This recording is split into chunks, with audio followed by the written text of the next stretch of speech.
Good evening, folks. This is Patrick Erschen, and I'm about to do my first official professional wrestling video.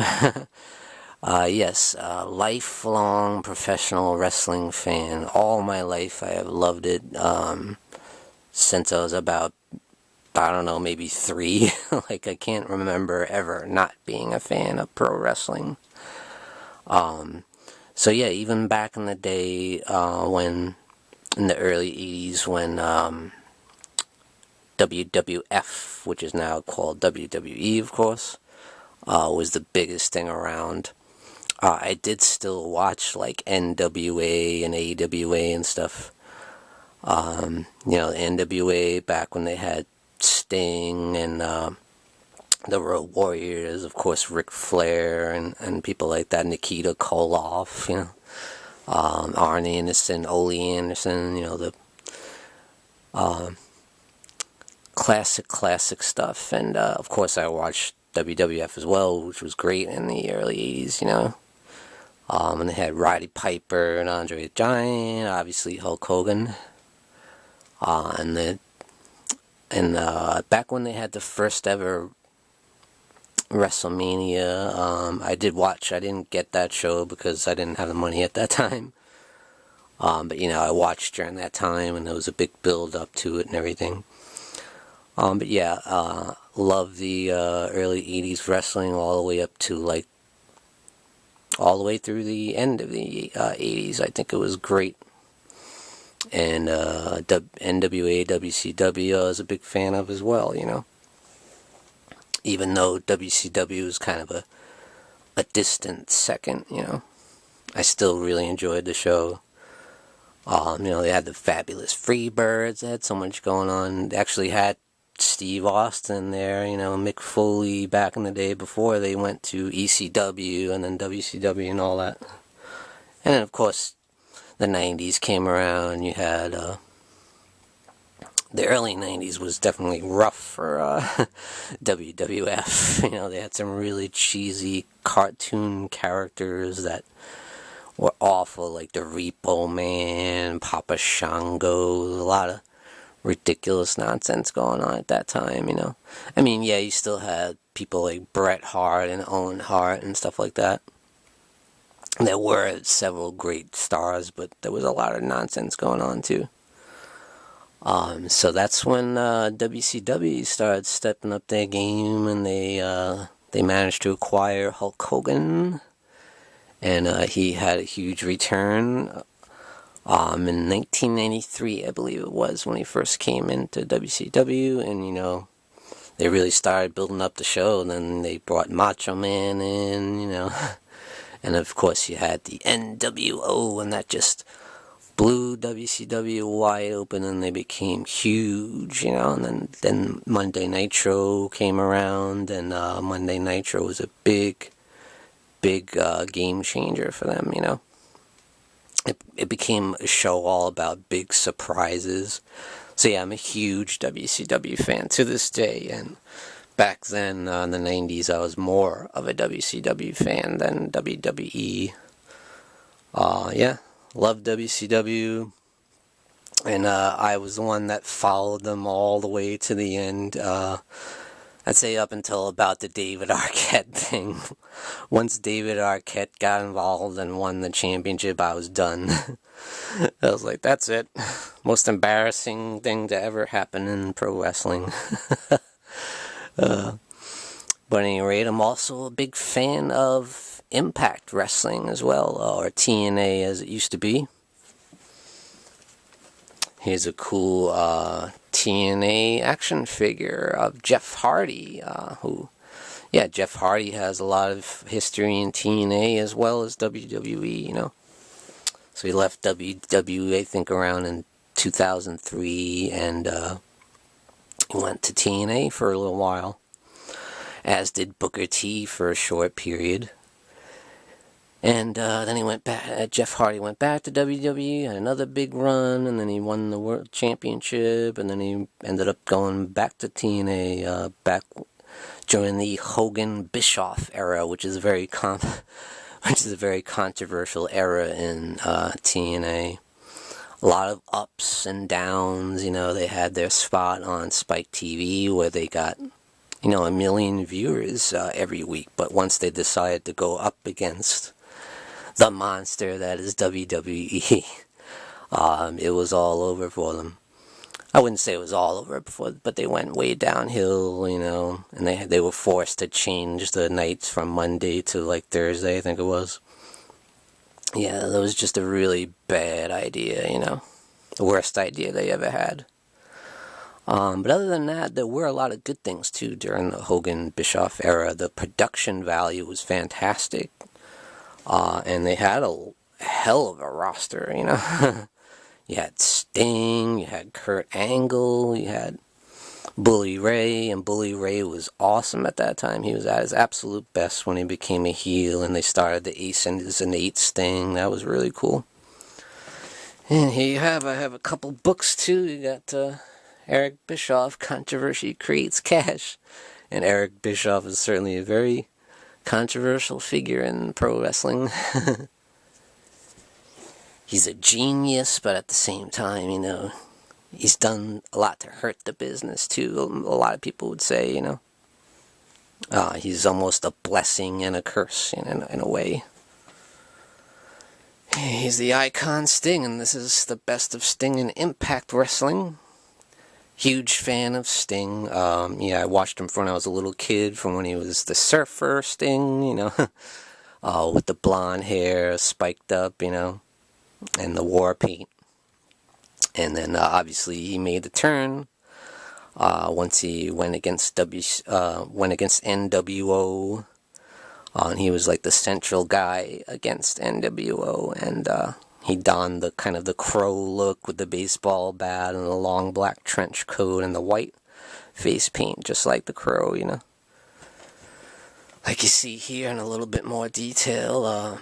And this is actually signed by the Stinger and Lex Luger, as a matter of fact, who is like Sting's best friend. And here I have some more WCW stuff, the best of Monday Nitro. As you can see, I'm a big WCW mark. I love WWE as well, don't get me wrong. And here you have Ric Flair, So on my Mount Rushmore of wrestling, it would be Hulk Hogan, Ric Flair, the Macho Man, Randy Savage, and Sting. That would be my Mount Rushmore of pro wrestling for sure. And here I have the book Second Nature with Charlotte Flair, and Ric Flair together, And Charlotte Flair has been a huge star in WWE nowadays, and she's 12, 13-time champion already, And this is actually signed by Rick and Charlotte. Bam! Look at that. Nice, huh? Awesome stuff. So yeah, Ric Flair, can't say enough about the legacy. I feel like he kind of tainted his career a little bit I feel like he kind of stayed around too long, like way past his prime, I feel like when he finally came back to WWE in like the early 2000s, he was already way past his prime, and he did the evolution thing, but I never really cared much for his second run in WWE. I feel like it tainted his career a little bit. Although he did have a few solid matches, like with the match he had with Shawn Michaels, the retirement match, that was cool, and he went out like in a big blaze. His big retirement match. Of course, he still wrestled after that in TNA and some indie shows with Hulk Hogan and stuff. But yeah. His early career is incredible, and he's the guy that held the NWA WCW championship, and he was literally the real, world's champion. He took that title everywhere, all around the world, all around the different promotions. He went to all kinds of rival promotions and defended the WCW NWA championship, So that he was like the true world champion, where some other companies, they're called the world champion, but they're only the champion really of that federation, But Ric Flair was really the world champion, He went all over the world, So yeah, I can't say enough about Ric Flair, one of the greatest promo guys in history, He was incredible on the mic, and he was a really solid athlete as well. He had a great look with the long robe and the wild bleached blonde hair, Such a legend in sport. And let's talk about Hulkster. It was actually my favorite wrestler of all time. You can say what you will about Hulk as a person, he has made some questionable decisions in life, but as a wrestler, a lot of my favorite matches are with Hulk, the Hulk versus Macho Man, the Mega Powers Explode, WrestleMania 5, obviously had WrestleMania 3 against Andre the Giant. I mean, biggest match in the history of wrestling right there, So many great matches. Had the Ultimate Warrior and WrestleMania 6, him and Hulk Hogan for the championship, and that was a classic match. And I had the Ultimate Warrior collection right here. Another legendary WWE star.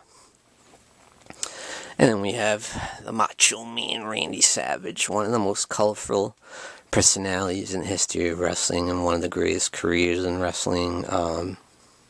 Can't say enough about Macho Man. I was just devastated when he died. I was actually hoping he would make a little bit of a comeback. Even when he was had white hair and stuff. He looked old, but still, I was I figured at least he could do something in WWE or something. He had a couple promos for his action figure and for the video game, 2K, whatever it was.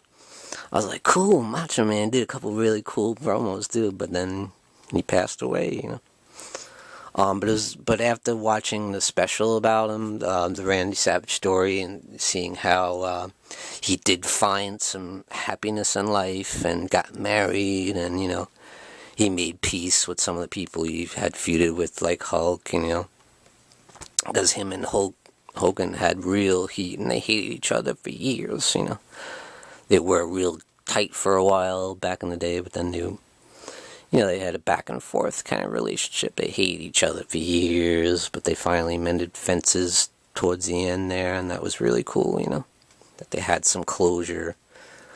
Macho Man was an incredible wrestler, great physicality in the ring, and one of the greatest characters, so charismatic, incredible on the mic, There's nobody like Macho Man, and there never will be.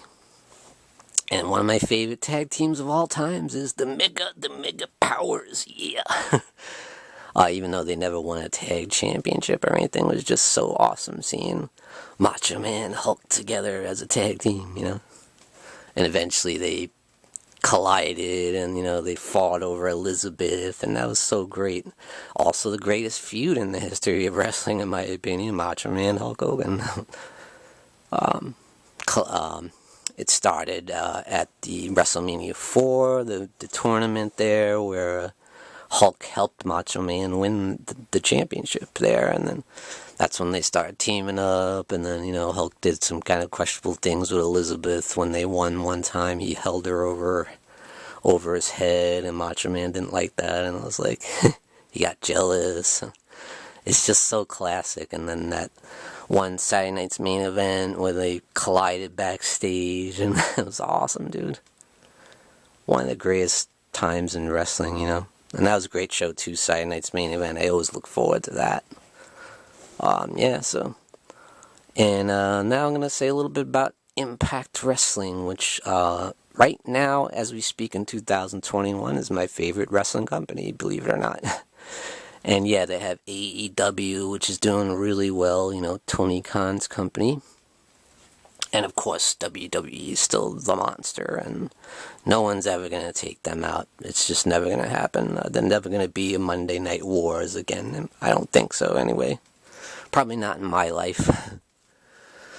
But at any rate, I feel like Impact is at its strongest now. I feel like during the pandemic, that's going on right now with the coronavirus, Impact really somehow stepped up their game, and feel like they're the most solid show going right now. Everything seems to be working. They got a fantastic roster of great young talent that's streamlined, and they know their game. They're people that have been around a while, but they're not big stars like people like Sami Callihan, Eddie Edwards, who is like the face of Impact Wrestling, who's been with them a while, but he's still a pretty fairly young guy, So people like that.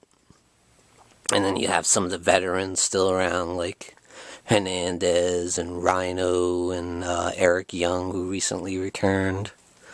And you got the Cowboy James Storm recently returned. So you got a lot of the classic TNA guys. You got a couple of the classic WWE guys. And you got some great new stars like Ace Austin.